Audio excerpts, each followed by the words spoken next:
各位网友，大家好，今天是2020年6月16号，星期二，欢迎大家参加王健每日观察直播2的节目。我们今天的题目是：港版国安法是中美夏威夷密谈的标的吗？这是一个所有香港人都关注的问题啊。那么因为明天就要谈，所以我们今天谈谈这个情况。其实今天还有2条重要的新闻，一条重要的新闻是朝鲜把那个朝韩联络大楼给炸了直接炸了啊，这很有冲击力啊，直接炸掉啊。然后就是中印边界冲突啊，这2条新闻都很重要，我们会放在一起讲啊，我尽量避免我们这个节目变成一个新闻播报的节目啊！如果我们变成新闻播报节目，这个节目就没有生命力了啊！我们还是要去着重在新闻的分析和解读上啊。关于中美密谈的这个时间安排，网上都在讲6月17号，我查了很长时间，没有查到源头，不知道是谁说的，反正大家都在说6月17号。那就是6月17号吧，明天就要举行啊。那么我们就姑且相信吧啊。为什么？我觉得这个可信度很高，为什么？因为后天开人大常委会啊。那么后天开人大常委会，明天中美密谈，这时间上有因果关系啊，所以我就相信它啊。那么开24小时啊，就中美密谈24小时。然后接着就开人大常委会啊，这个 make sense 啊。那么当然这里面就有可能，就我说有因果关系，就是谈妥了啊，那么国安法就不上这个人大常委会，没谈妥啊，就直接上人大常委会，这可能是有一前一后因果的关系吧。但是我觉得怎么说呢，有因果关系，但没有那么简单啊，没有那么简单。先澄清一下一条新闻啊，一条新闻有误读啊，香港媒体，大部分香港媒体都有误读。那我今天是怎么看到呢？我先是看到了这个肖若元先生在推特上的一个推啊，他是转了苹果日报的一条新华社的报道啊，那么然后他就说呢，人大常委会。人大决定加速这个港版国安法的起草，证明我的忧虑是正确的，中国没有让步的打算啊！我跟那个帖，我说新闻误读啊，新闻误读。我就把这个新闻跟大家解读一下啊。港人对新华体或者是党八股的这个把握还是有一点隔阂啊，这很正常啊，就是说。你没有生活在中国的这个环境当中，对中国的这种党八股文读，会有一些误读，这不能够怪他们啊，这的确是文化上的问题。我读一下新闻，我不全读，我就解读一下啊。新华社北京6月16号电，13届全国人大常委会第19次会议将于6月18号至20日。在北京举行。据全国人大常委会法工委发言人、立法规划室主任岳仲明啊，这就是法工委的这个发言人啊。本次会议将审议公职人员政务处分法案、法草案啊、乡村振兴促进法等。然后呢，新闻就说啊，接下来的新闻就是说。岳仲明介绍啊，本次会议将继续审议公职人员政务处分法草案、档案法修订草案、人民武装警察法修订草案，其中公务人员政务法处分草案三读啊，三审稿拟做一系列修改。然后呢，他后面就一串的这个介绍啊，讲的是这几个法案到底是作用是什么，影响是什么等等，就讲了一串，我就不说了啊。他讲的从这个开始往前，全部都是这次会议的内容啊。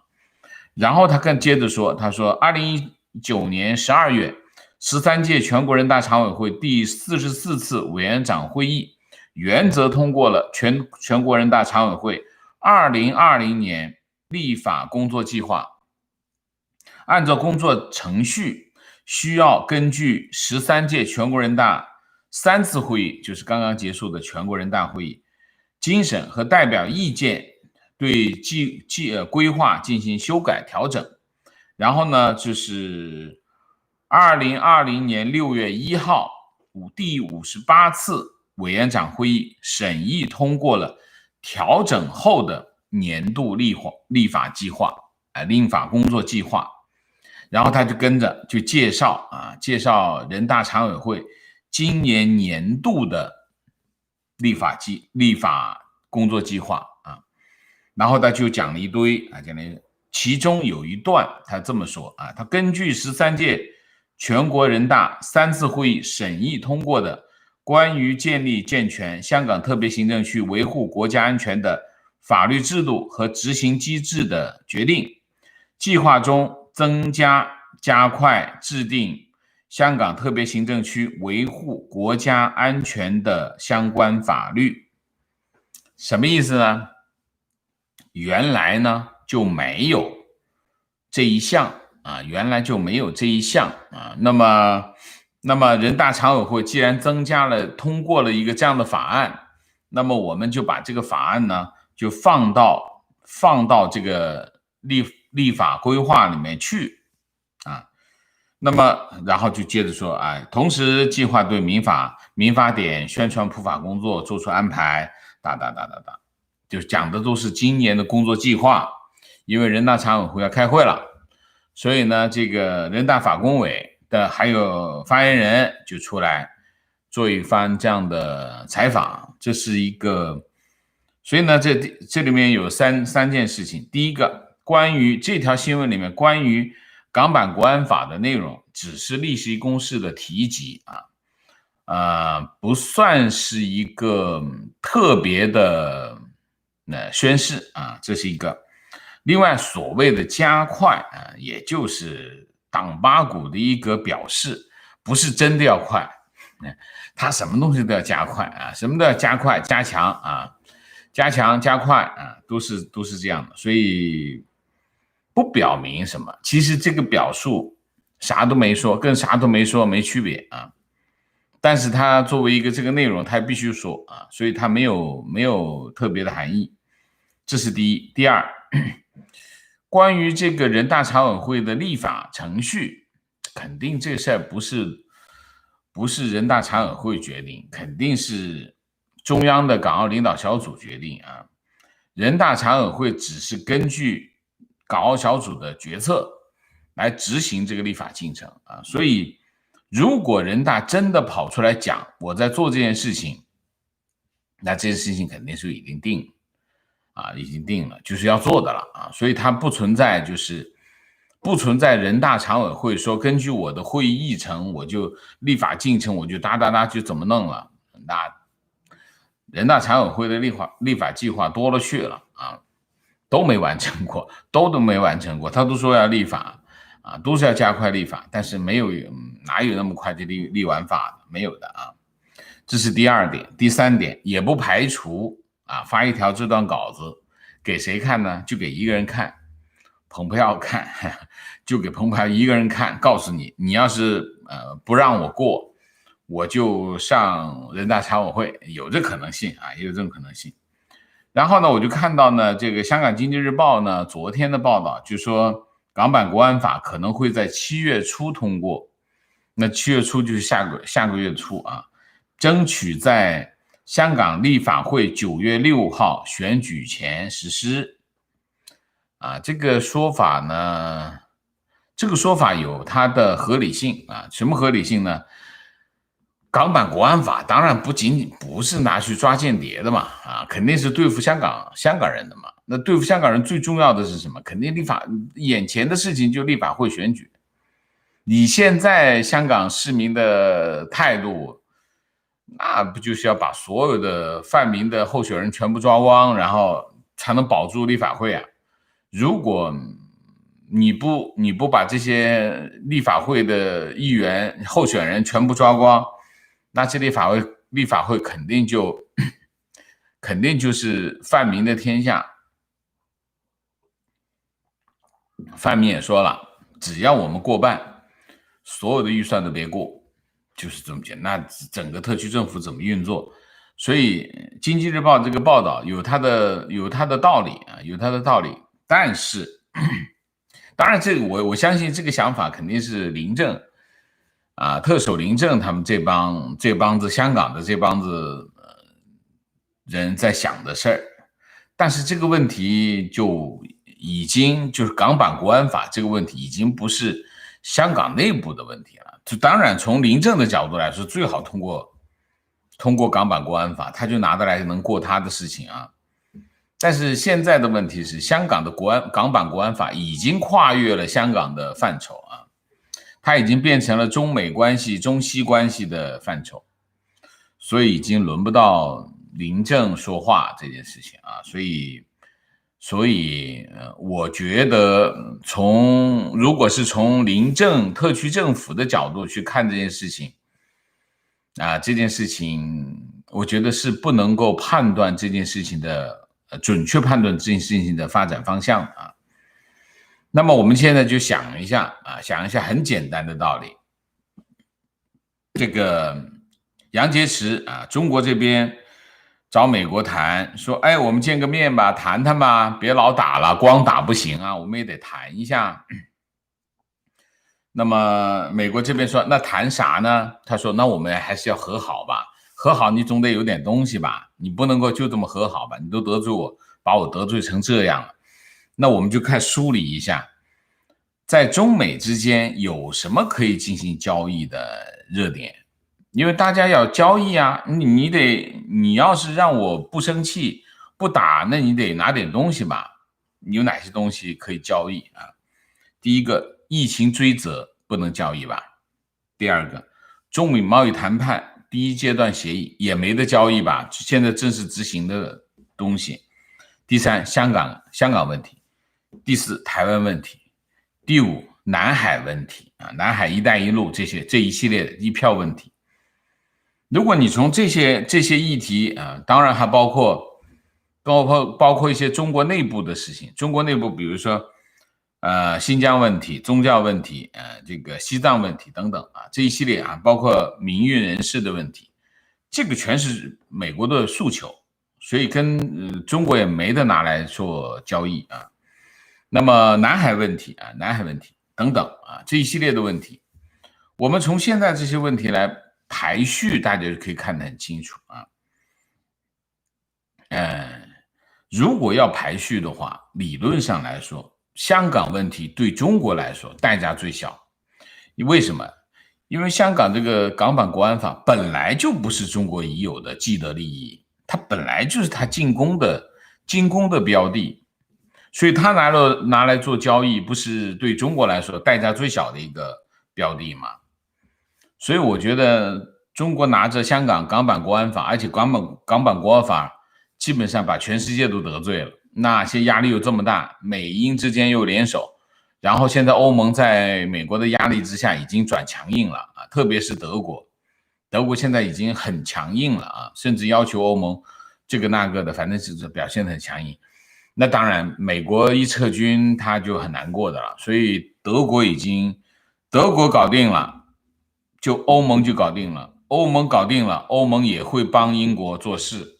那你想，欧盟加上英国加上美国，日本已经表态了啊，表态非常清。日本的这个首相安倍已经表现得非常强硬。那你想，这几个主要的国家都在香港问题上施加这么大的压力，那对中国来说，他为什么不把这个作为一个筹码交换掉呢？所以他交换掉，那对他来说真的是大松绑，因为前面还有很多议题呢，还有疫情等等，还有很多议题呢。但是疫情这个议题，美国会交易吗？美国没得交易，这个太政治了。对美国来说，那是无从交易啊，这影响川普的选情，没得交易。那台湾问题，中国能交易吗？台湾问题，中国也交易不了。那核心利益。所以你从这一系列的分析来看，唯一能够拿到桌面上跟美国交易的，也就是港版国安法啊，可能是一个这样的局面啊。那么会不会有其他的更重要的议题？你比如说中国的战略意图啊，我们讲讲这个问题吧。那当然很重要啊，中美关系其实最核心的就是战略意图。但这个问题肯定不是蓬佩奥跟杨洁篪这个层面的人讨论的问题，那肯定是川普跟习近平之间的对话。但是当然，他们两个也能够进行传话啊，就表达立场。我们的战略意图没有想把红旗插到华盛顿去啊。那华盛顿说，我也没想让你们下台啊，大家陈述一下这个立场也没问题。但是有意义吗？这个阶段是没有任何意义的。为什么？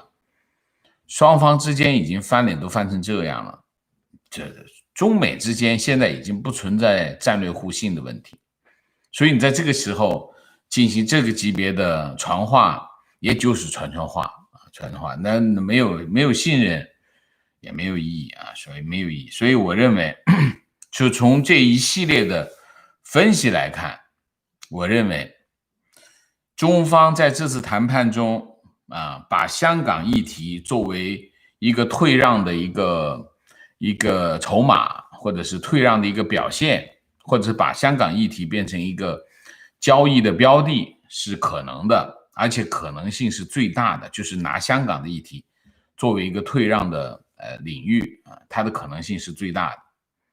大概就是我的一个基本的判断啊，基本的判断是这样啊，这是第一个。那么这个话题讲完了呢，就跟另外一个话题就是关于朝鲜啊，朝鲜今天下午就朝鲜时间当地时间下午2点49分，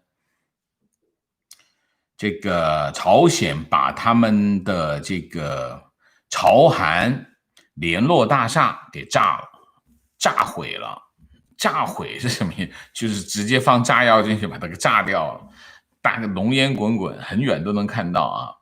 这个朝韩联络大厦在哪儿呢？在开城啊，在开城有个工业区，就是朝韩合作的一个工业区啊。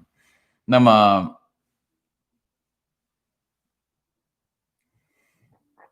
他这个联络大厦呢，是金正恩和这个文在寅会面啊之后，在开城工业区建的。开城工业区在朝鲜啊。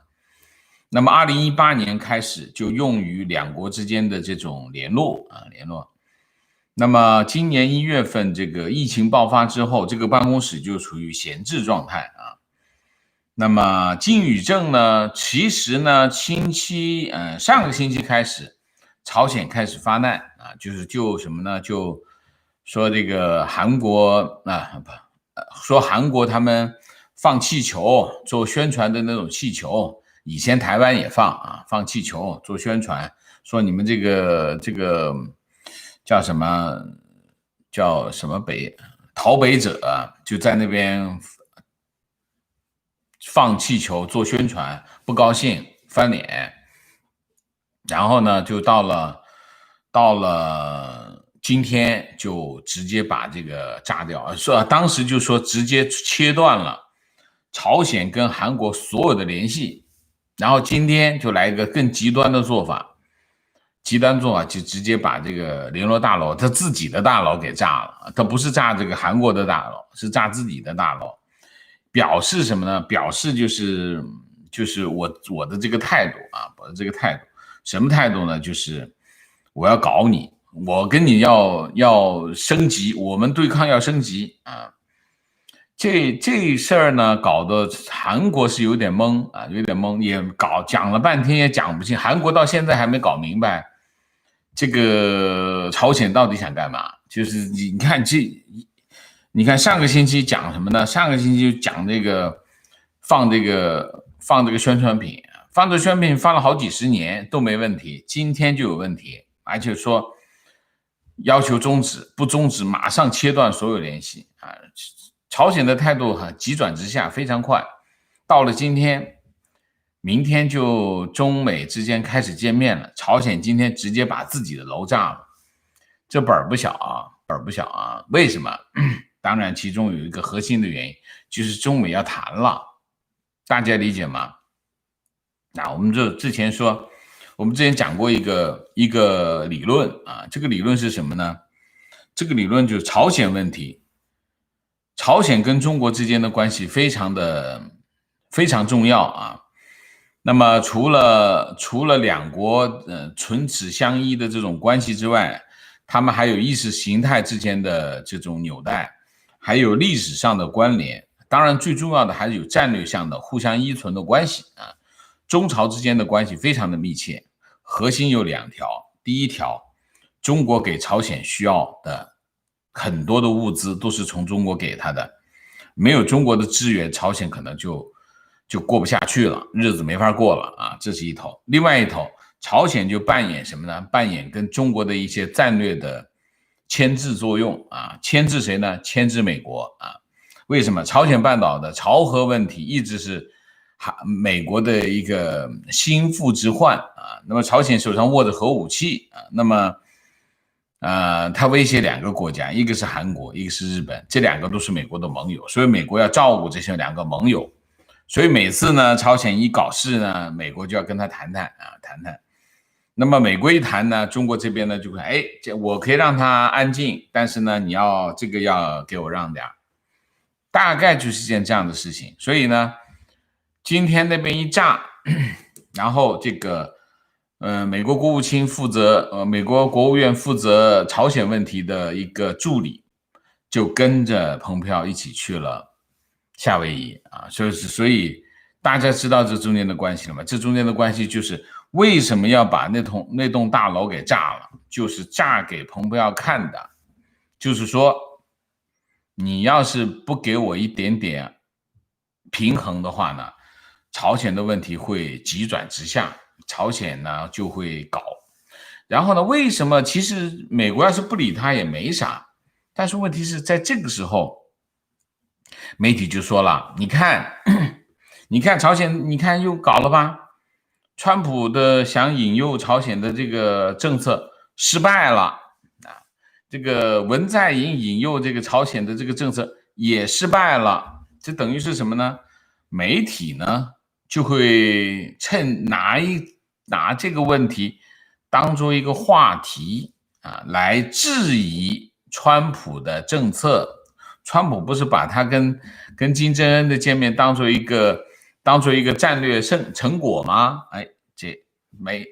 因为所有的媒体都不喜欢川普，所以他变成一个话题，可以通过这个来攻击谁呢？攻击川普。这就是这个动作的背后的意图。这个意图就是2个，第一个就是让媒体去攻击川普，第二个，中国在谈判的过程当中啊，他手上就有一个筹码，这就是朝鲜不惜工本的把自己的一栋大楼给炸掉。你想一下，朝鲜的物资那么贫乏，他把自己的一栋大楼，那栋大楼挺大的，新盖的一栋楼，以朝鲜现有的条件盖这栋楼不容易的，但是怎么办？需要把动静搞大一点，所以金宇正就金正恩的妹妹啊，就说我要把他从地球上抹掉，来表达他对这个韩国的这种愤怒情绪。果不其然，这个第2天朝鲜就把他给炸了，所以用很极端的方式来表达这种决心啊。那当然，这个盖房子的钱，我估计还得中国给啊，大概是这样啊。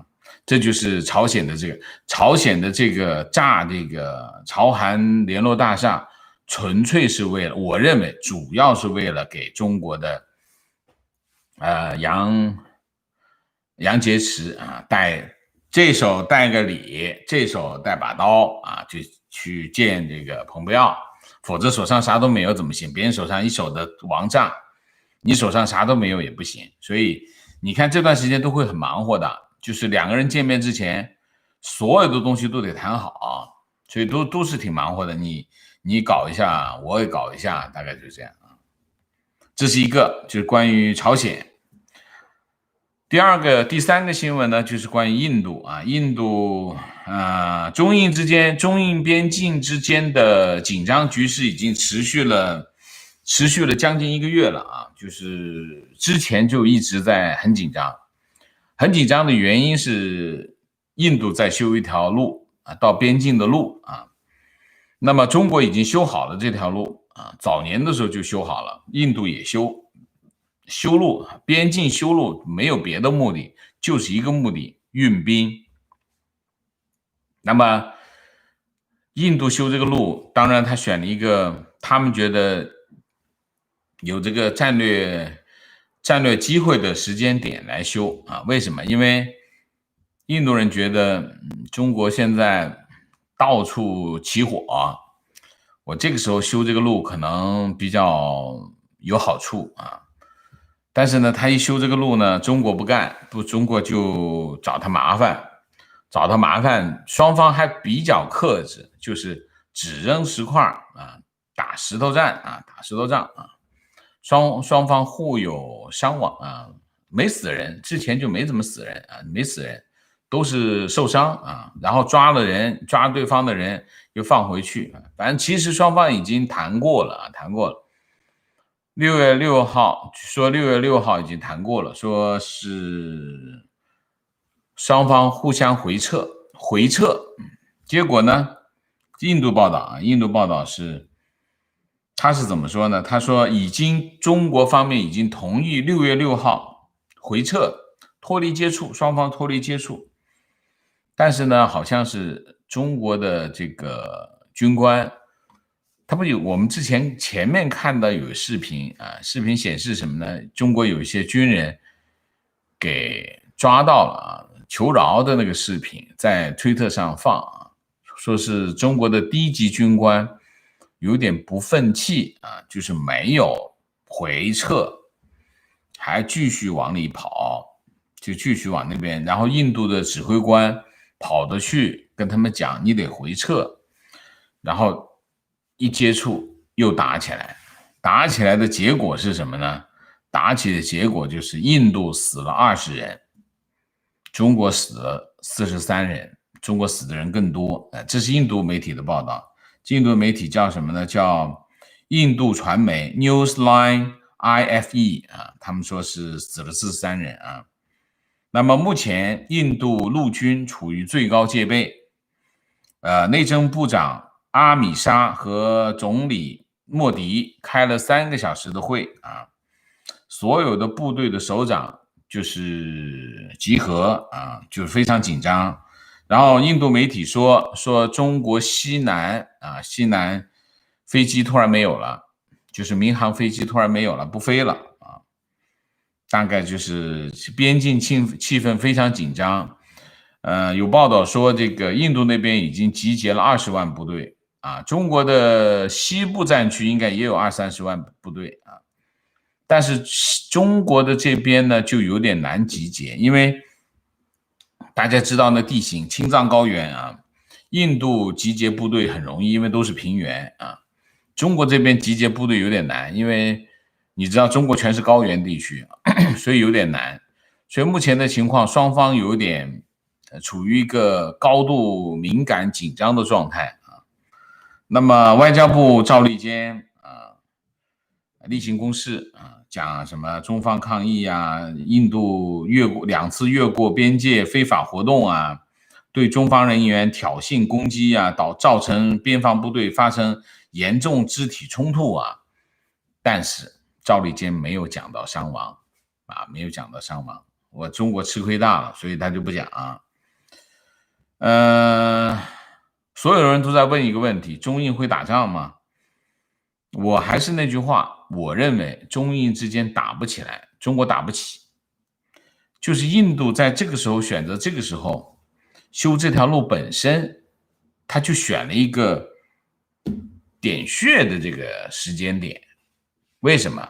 你想想看，中国现在有多少个火头着火，老房子着火了，中美关系冷战，中美冷战阶段啊，我们之前讲中美冷战，这第一个，第二个台湾问题，第三个香港问题啊，还有一堆的问题啊，包括自己中国内部经济一塌糊涂，现在摆地摊成了一个老百姓谋生的一个主要手段，你想什么情况这是？所以现在的情况就是说，对中国来说，现在有些网友说啊，中国可能需要一场战争，来转移国内视线，我非常反对这种说法的。没有视线，中国老百姓没有视线，中国老百姓的视线捏在中宣部的手里，他让你看哪就看哪，哪有什么视线？他不需要转移视线。转移视线是什么情况下需要？就是那个媒体你控制不了的时候，你才需要转移他的视线。中国不存在转移视线的需求，是你眼球全给中宣部攥在手里了。所以这第一个，中国不需要转移视线，这第一个。第二个，你把另外一个房子点着，不能解决你现在正在着火的老房子的问题。所以这个问题，而且你会让这个老房子着的火更大更猛，会什么？后果很严重，因为你会灭国的。打输了的话，何况印度也不是省油的灯。所以在这个问题上，我觉得现在中国打不起，不是打不打得赢，打不打得赢是次要的问题啊，非常次要的问题。因为反正印度也不是个省油的灯，别人也是人口大国啊，他也有很多武器买的，俄罗斯的武器、先进的武器都有，中国有的他基本上都有。所以在这个问题上，我觉得，我不认为中国在这个时候，有本钱跟印度打一仗啊，这是第一个。第二个，肯定一点就是对中国部队中国军队对部队的控制能力出了状况。你想一下，这一架打下来死这么多人，这骑虎难下了吧？对吧？你想一下，你说你打赢了，印度死20人，你死了4个人，这好办？中国赶紧向他道歉，赔点东西，回撤，说点软话，算了，这还好办。你现在你去搞他，结果被打死了，你的人还死的比他多那么多，这还好。这个你看这个谁，你看赵立坚死多少人他不敢说啊，这要说了一下小粉红怎么弄，怎么交代？情何以堪？打还打输了，打石头扔石头子儿，扔输给印度人，你从上面往下扔都扔输给他，什么情况这个？所以我就觉得有点不好意思啊，有点不好意思。中国在山上头，印度在山下头，理论上你扔石头从山上头往山下头扔，应该很容易扔赢吧，是吧？我是这么，小时候打架不都这么打的吗？这怎么会扔输呢？我就觉得有点奇怪。当然我不在现场，不了解情况。但是你现在是你死的人多，你怎么办？你还跟他道歉吗？没法道歉吧。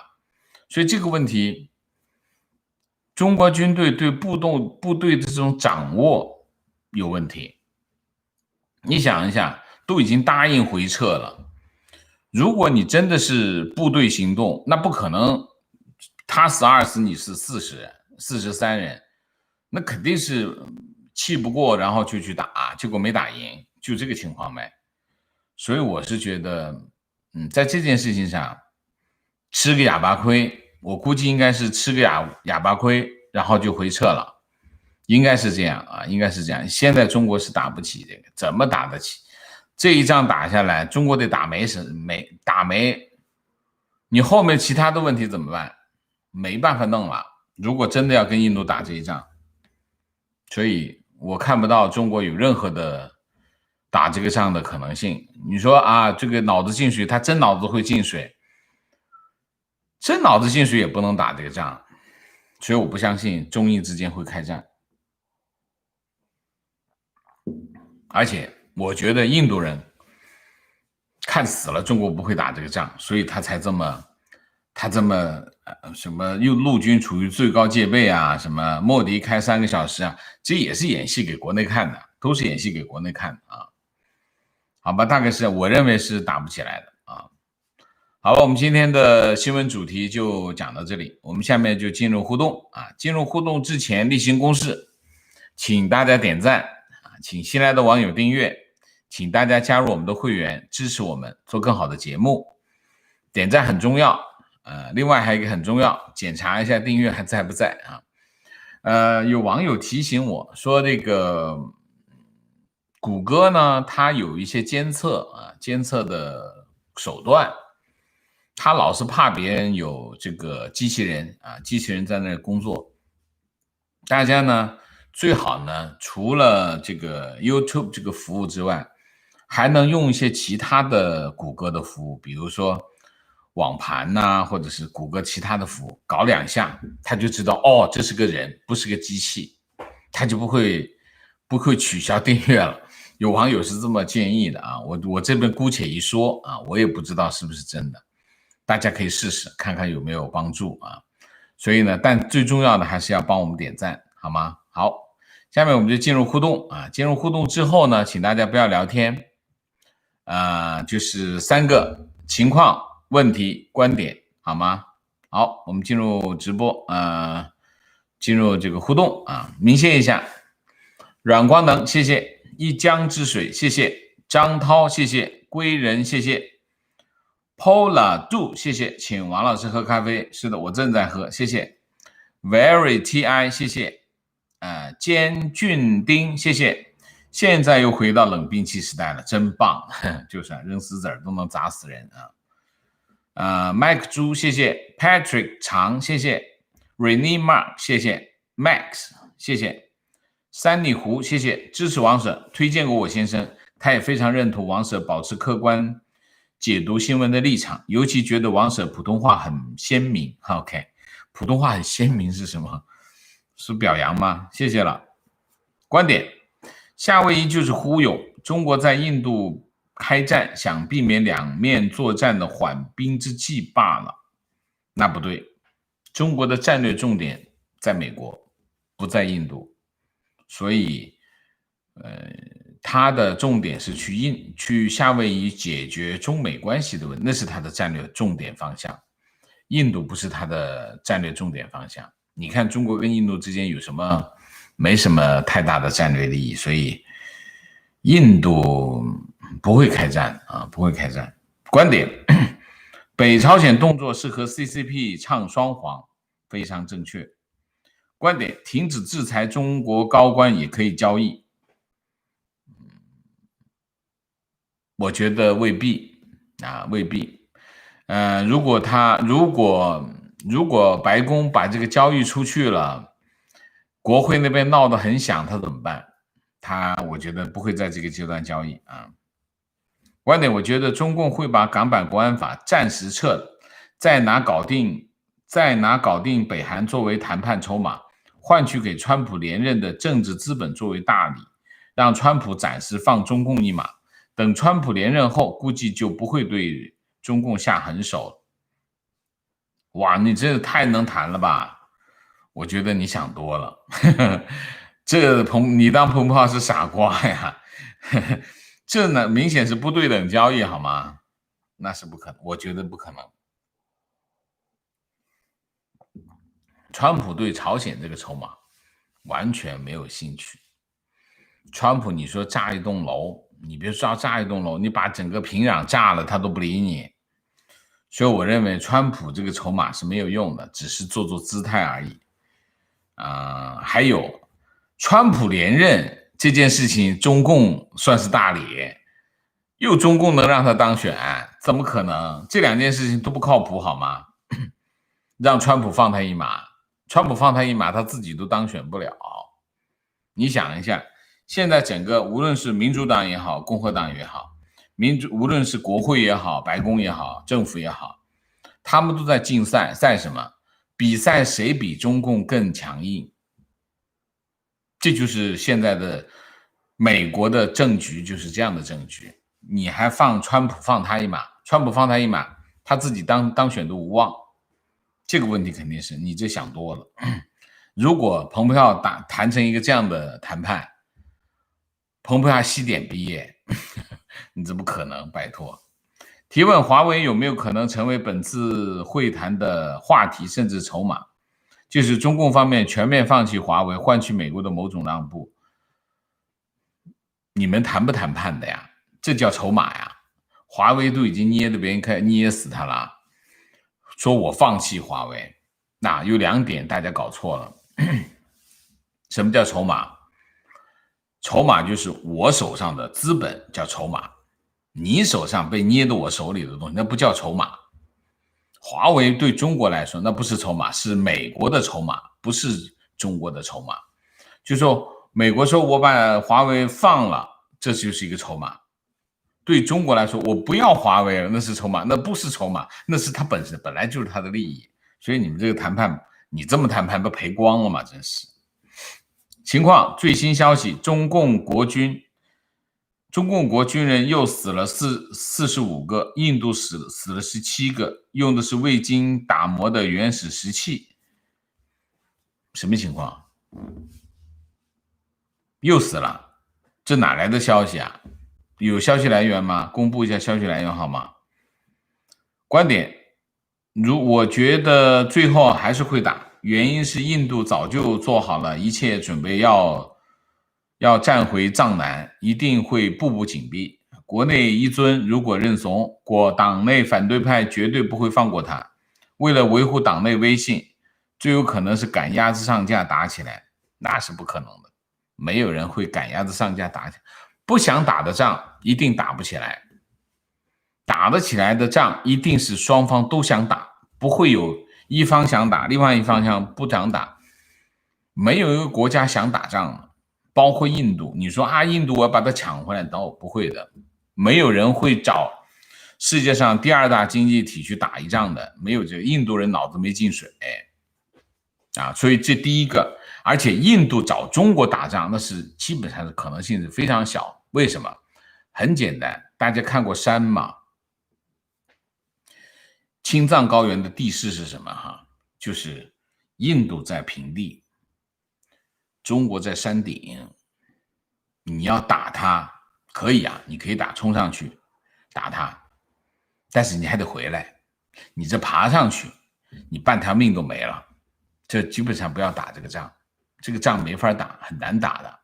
你说把那个藏南地区全抢来，那都是无人区，你抢来干什么？你得死多少人？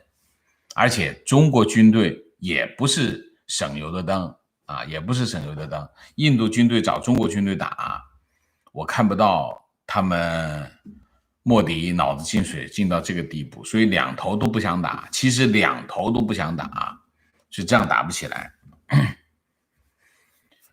观点，从地理的因素看，中国往中印边界运兵和后勤难度远远大于印度，这就是为什么西藏在历史上跟印度的联系更加紧密。是这样，是中国往印度这边、往西藏这边比印度往西藏这边密切，但也没那么密切，因为什么？因为实际上不是西藏不是跟印度密切，西藏其实跟旁边的那几个尼泊尔这些密切，跟印度也没那么密切，因为都在山上，中国的那些领土都在山上啊。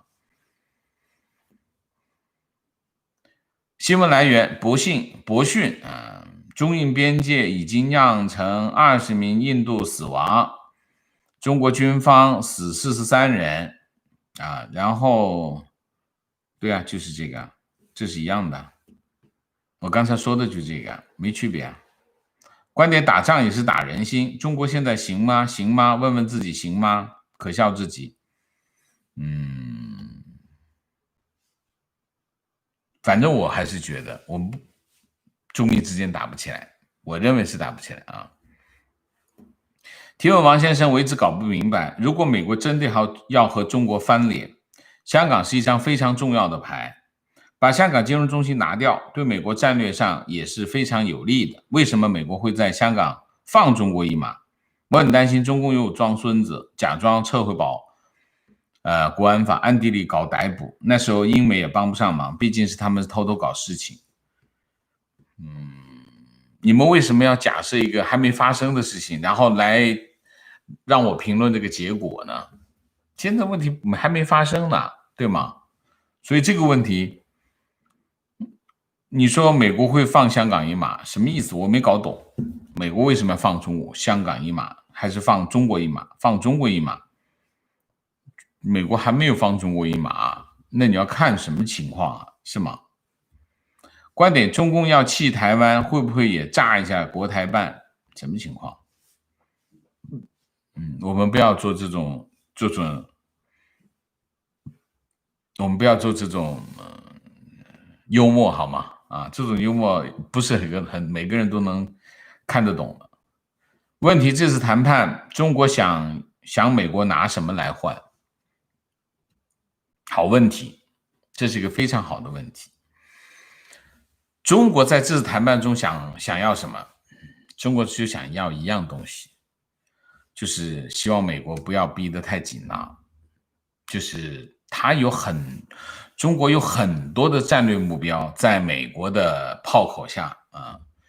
那么当然，我觉得最重要、最要紧的部分是什么哈？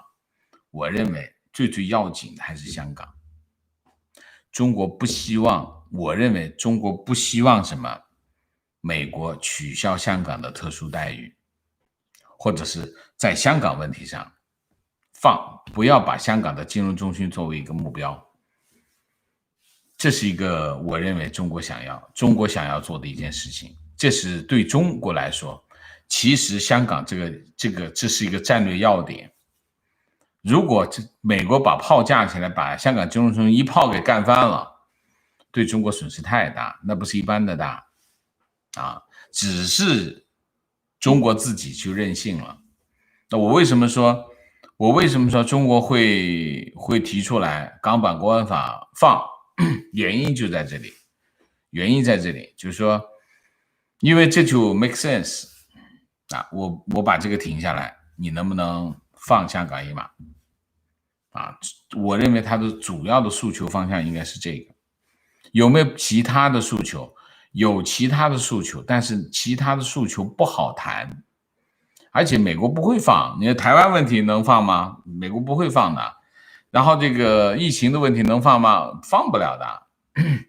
你包括那个南海修的那些岛礁，扩建的那些岛礁，美国都说了，你要是不拆的话，我帮你炸了，就是这个情况。现在就是双方已经到了一个这样的地步了，所以你说中国想拿美国来换什么？我觉得中国还是想把美国来换香港啊，香港还是想保住香港啊。观点：习近平是想通过四面树敌来保住自己的位置，因为只有这样才能显得他不平庸。这也 make sense 吗？提问：现在北京飞了很多人出去，会不会再次造成疫情的爆发？这就是我一直想讲，这个西方国家，美国、欧洲、英国、日本，这个加拿大、澳大利亚、新西兰，赶紧对来自中国的游客进行测试啊！再不测试的话，疫情又爆一次了啊！赶紧，我现在说了啊。如果放了香港金融中心，又给中共狗喘的时间，为香港勇士伤心，你伤啥心啊？你还没谈呢，对吗？还没谈呢，你觉得美国的谈判代表很差吗？啊，我只是说我们的一个方向的问题啊。既然是谈判，美国想要什么？美国就看中国的让步咯，各个领域的让步啊。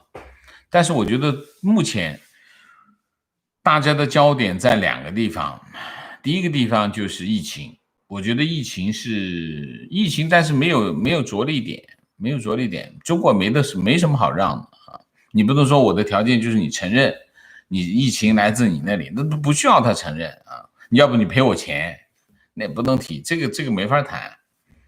所以我觉得也是，这第一个就是疫情的这个议题呢，有点难谈啊，有点难谈。当然，我觉得美国呢，对于蓬佩奥来说，应该可以谈两件事。第一件事就是香港要求撤回港版国安法，然后就是双普选这是美国的要求。然后就是还有一个，就是中美贸易谈判的第一阶段协议必须执行。这美国就是实际上就拿到了实际的利益了啊！美国应该是想要这个，好问题啊！情况很多北京体制内的人，尤其是很多中学生、老师洗脑非常严重，但不少中学生都非常清醒，经常翻墙。本人00后高中生，前几天老师根本不信北京疫情严重，而且学校组织大型聚会。还一起跑步，6个年级在操场上摘口罩跑步那种，而且学校旁边都是风险区，墙内的消息比墙外，而且晚很多，而且还不准。每次老师信誓旦旦说不会发生事情，经常打脸。OK， 北京的网友也说说北京的情况好吗？我们还是想知道北京的情况。这几天我都希望北京的网友能够给我们提供一些来自北京的信息，因为北京的信息我们现在还是比较少啊。情况，澳洲的 JobKeeper 补助一共发到9月，大概共2万澳币，共合10万人民币，我已经领了2个月，相当于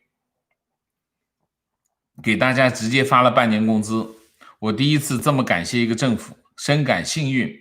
总理还说已经尽力了。他知道9月后补助停发就会有企业破产，但是政府实在无法救到每一个企业和家庭，这就是真正负责任的政府。政策不是假的，是真给钱。提问美国的台湾防卫法是不是美军可以在台湾驻军？如果是这样，土公的5桶牛皮就吹破了。台湾防卫法没有提这个美军可以驻军台湾，没有提这个啊。你可以自己看一眼啊。我希望大家尽量的，就是如果大家有一些问题可以直接用 Google 搜出来的，就不要在这提问，好吗？提问你可以提我的看法，提问最好是提一些判断性的内容问题，不要提这种基本就是我可以用 Google 就能搜到的问题，就不要提了，好吗？观点：肖若元先生得到的结论不是单一证据得到的。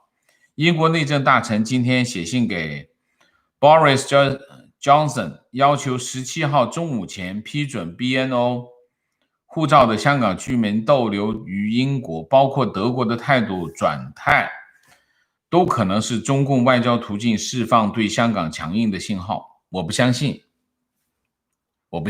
啊！我不相信这两个可以成为那个证据。为什么？这没有因果关系啊，他们之间。你说英国的内政大臣写信给Boris Johnson，要他批准，这事跟人大常委会通过这个法律有关系，这完全不靠谱，这两者之间没有逻辑上的关系。我们要看人大常委会会不会审议这个法案，你就要看中国的事情，而不是看英国的事情，这个两者没关系啊。情况：北京宣布所有的小区封闭管理啊，又回去了啊。情况：今天人民日报发表一篇疫苗临床实验100%成功，虽然我没读懂什么意思，但国内全部高潮了，你能解读下吗？第一，我没看到那条新闻。第二，临床实验100%成功，并不意味着这个疫苗就成功了啊。这个疫苗这是第一个。第二个，临床不是就是一个临床，那临床要分很多阶段，要很多排除很多问题的。临床哪有那么快？没那么快的。所以你有本事拿出来用了。如果你觉得这个已经 OK 了，你就现在北京有疫情，先在北京打呗，是不是？这个人民日报的这种文章就没有太大意义啊。如果你真的研制成功了，用着发文章，直接上来就生产，马上就打，对吧？疫苗没有1年以上的时间是不可能出来的，这是常识啊，这是常识。所以你现在才几月份？6月份，你现在就能出来，那大家会怀疑你是不是实验室的，对吗？情况，北京封城以前，一些绿卡居民又一窝蜂的买高价机票回美了，这些苍蝇飞来飞去的，真是恶心死我了。他们也是一条命啊，就算你就饶了他吧。求生欲那么强，然后机票都买得起，你怎么办呢？对吗？核心的问题不是这个，核心的问题是一定要检测，一定要对来自中国的所有的人，不仅仅是旅客，所有的来自中国的所有的人进行检测，然后才能放行，否则的话，那后果很严重啊。情况，韩国开始申领无薪休假者补贴，最高可领取150万韩元，相当于9000人民币。OK， 情况，从事激光行业，在中国在2000年左右自行生产激光设备，后来发现激光器是核心，于是引进了许多千人计划专家自行生产激光器，然后又发现激光器上游的保偏光纤总资源又是核心，又得引进千人专家，但是又发现这些核心设备的制造工具产值很小，投资很大，完全自主生产是个伪命题。然后呢？你告诉我结果啊？结果怎么样？到底造出来没有？情况，外贸口一直在收紧进口，很多原来不需要配额的物资，现在利用延长通关时间、港口拒绝靠泊等办法，给进口贸易制造障碍，目的是让少进口。是否美元告急？是美元告急。这件事情是这样的啊，这件事情是这样。现在的美元告急原因是什么？美元告急的原因并不是中国没有美元，中国有美元，但是不让花。为什么？因为美元都是从市场上来的，所以呢，为什么要不让花美元呢？因为人民币有贬值的压力，撑不住啊！人民币汇率怕它撑不住，人民币汇率怕它撑不住啊！它有一个办法，什么办法呢？就捏住大家使用美元的这条管子啊！这个是一捏住呢，花美元的这个就少了呗。花美元一少，那我虽然出口没那么好，但我仍然有顺差。我利用这个顺差保持人民币汇率的稳定。现在的办法就是这个，就是大家跑到银行去换不到美元啊，然后大家把大家护照收掉，不让你出国。然后刚才这位网友说，这个很多进口物资不让进口，想办法就是拖延你，不让你进口，都是一个目的。什么目的？就是大家不要去进口，不要花美元，不要使用美元，尽量减少大家使用美元的需求。这样在外汇市场当中，就美元需求少了，市场上美元不就多了吗？那人民币就少了嘛，人民币少了，至少能够维持人民币汇率的稳定，原因就是这个。那如果大家使劲在花美元，人民币本来就大家就不大看好，那你现在如果市场上一波动，又吓得都够呛，全都去换美元了，那这个人民币就崩了。现在情况就是这样，不是美元告急，是人民币汇率告急。大家记住，中共是用它的强大的行政力量去控制大家使用外汇、使用美元，造成市场上美元紧缺的现象。但其实它主要的目的是什么？主要的目的就是保人民币汇率，就是牺牲大家用外汇的这种便利来保住人民币汇率，就这个情况啊。情况，北京大兴目前在居家隔离，全凭自觉，没感觉什么异常情况，但买菜明显不方便，周围超市带绿叶的蔬菜都没有了，网上美团买菜需要抢。OK， 提问，请问王老师，一个现实生活中的问题，我母亲来美国探亲，因为疫情原因滞留下来，现在快1年了。我们关注的一些视频自媒体认为，现在回国可能面临以后没法再来美国的风险。风险来自中美两方，比如中国收护照、美国取消签证等等。王老师认为这样的情况下，在1年内发生的可能性大吗？如果不回去，我们可能可以帮他申请绿卡，但我母亲又担心国内一点养老钱变成数字货币或者直接没了。王老师认为此时回去的风险大还是留下来风险大？留下来有什么风险？你现在遇到的唯一的风险是回去的风险，留下来没有风险，有什么风险吗？你觉得留下来的风险是什么？我不知道。你现在面临的唯一的风险是什么？就是回去会有风险，因为你回去可能护照一收你回不来了，还有一个就是护照没收，你拿不到签证你也回不来了，对吗？所以你现在唯一的风险就是回去的风险。留在美国有什么风险？你说那养老金变成数字货币直接没了，这个风险你有多少养老金啊？好几百万吗？如果你有那么多养老金，那你赶紧回去拿。你没那么多养老金的话，老娘还是重要一点吧。你说呢？见一面少一面的，所以这个我觉得说点重话哈。子欲养亲不待这个事儿是后悔药没得吃的啊，所以我看不到你留在美国有什么风险。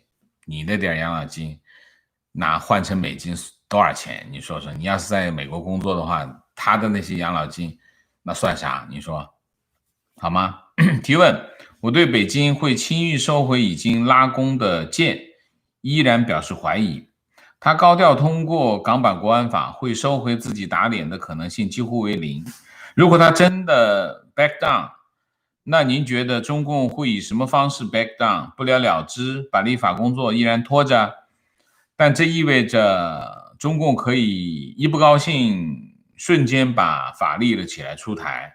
如果这样，难道美国会轻易坐视中共这样耍花招？一旦中共 back down， 他不怕港人和美国乘胜追击，要求双普选。第一个，我觉得中共 back down 这件事情，它一点都不难，都没有难度啊。为什么？他不用向任何人交代，他独裁啊。我往回退这件事情是太容易了，好吗？对不对？你想一下是不是？他又不说我要是退了，我就回国内阁倒台了，不存在这种可能性啊！他有什么不可以 back down 的？你说，这第一个，打脸有什么关系？媒体在我手上，谁敢打我脸？我国内媒体没人打我脸，海外媒体那堵墙封着的，你打呗，我又看不见，老百姓看不见，有什么关系的？所以这个问题，他 back down 对他来说没有什么问题。核心的问题是什么？核心问题，他做这件事情在党内是要付出代价的。但是你以为他现在没有付出代价吗？我觉得他现在已经付出代价了。所以这个问题，我觉得不是一个，因为他现在在这件事情上他已经过不下去了呀，你往前走不动了，走不动的话，我为什么不往回退呢？对吗？大家不要把面子看得那么重要。中共最厉害的地方是什么？就是它的弹性啊，它比苏共厉害的，就是中共的这种它的弹性比这个苏共要大得多。中共的所有的一切就围绕着一样东西是没有弹性的，是什么？就是政权。政权这件事情是刚性的，所有一切都围绕着保住政权来。说我们这个面子上过不去，只要能够保住政权，面子上没什么过不去，我再让他拐不弯就拐。你看看胡锡进，让胡锡进叼个盘就叼个盘，别人就叼个盘回来，他没有底线，他没有底线，有什么 back down 不了的？你说说看，这是第一个。第二个，大家不要把外交谈判看得太幼稚好吗？你觉得美国的外交部国务院的人会这么容易就被他蒙吗？不可能吧？他肯定得有东西捏在手里吧，否则的话你怎么谈判？而且双方也完全没有信任，你觉得他会让中共耍花招？我不觉得，哪有那么笨的外交谈判者？所以这个问题我觉得没有，我不觉得是问题，而且不是说他不怕香港人，美国乘胜追击要双普选，一定会要双普选，谈判上就会要求双普选。为什么？很简单的道理啊，港版国安法本身就不是中共的既得利益，他拿来做什么筹码？他退是肯定上来就得把港版国安法退掉才能谈，否则的话，我是蓬佩奥，蓬佩奥比我厉害吧？我要是他，我上来就跟他谈，杨洁篪先把港版国安法先撤掉，我们再来谈后面的事情，不撤掉这个后面都没得谈。后面是什么事情？那我们谈谈双普选的问题，对吧？如果不谈这个事情，那我们就不用谈了，这才叫谈判嘛，否则那叫什么谈判？大家把专业谈判对手想得太简单了哈，好吗？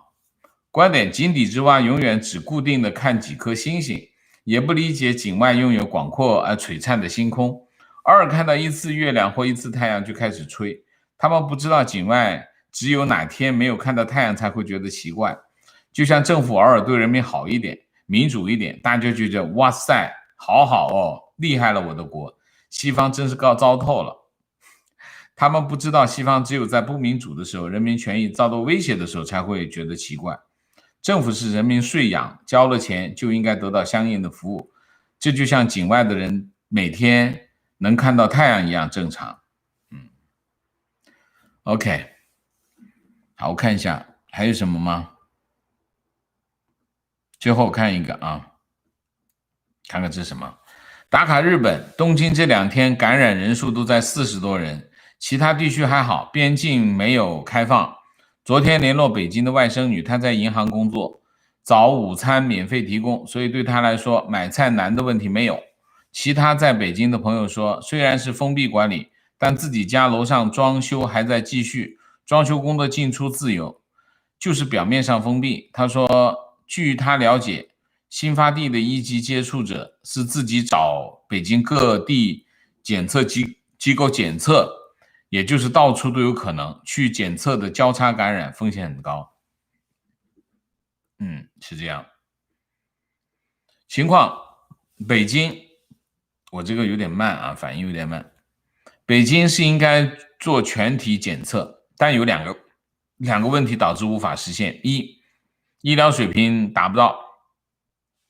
就现在的检测范围，医疗系统已经超负荷运转，检测结果延迟至3到4天，排队检测烈日下排队至少5个小时，还不见得能检测上。二，4剂核的检测率，就目前来看依然是30%的成功率，所以综上所述还是科技落后造成的，无法大面积检测，也就造成了时间差，有大面积扩散的风险。如果早升级检测技术，也不会造成目前的情况。我们说这个，我同意你的观点啊，同意你的观点。是这样，就是从2003年非典到现在，中国在整个的疫情管控上没有进步，就这个德行。明线啊 ，Aaron 10谢谢 ，XYZ 谢谢，贝拉瑞谢谢，产 Claudia 谢谢。Casper 林谢谢，再次回家办公，一夜回到3月前，不过可以参加直播了。OK， Jeremy Wang 谢谢，陈凌云谢谢，王先生好，我是澳洲的一名小观众，一个普通超市员工，很喜欢您的节目，今天赶上直播，请王先生喝一杯咖啡，感谢你，感谢你。好，我们今天的节目就到这里，感谢大家的参与，我们下个节目再见。再见之前，请大家点赞，请新来的网友订阅，请大家加入我的会员，支持我们做更好的节目，做更好的自己。谢谢大家，再见。